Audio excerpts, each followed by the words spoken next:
இதில் ஏதாவது ஒரு மார்பிளை வந்து நீங்கள் நினச்சிக்கங்க. இது ஒரு சின்ன போட்டி தான். நீங்கள் எந்த கலர் நினச்சிங்கன்னு கமெண்ட் பண்ணுங்கள். நான் வந்து பிங்கை செலெக்ஷன் பண்ணிக்கிறேன். பிங்க்கு நல்லா தான் போயிட்டு இருக்குது.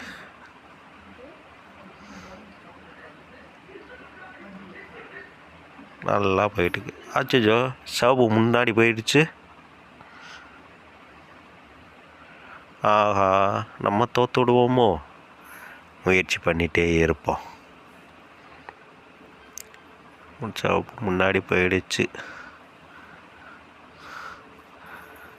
ஓடுறா ஓடுறா பிங்க்கு, ஓடுடா.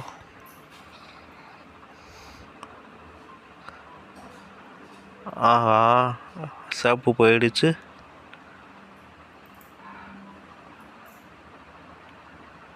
ஐ, ஜெயிச்சிட்டோம்.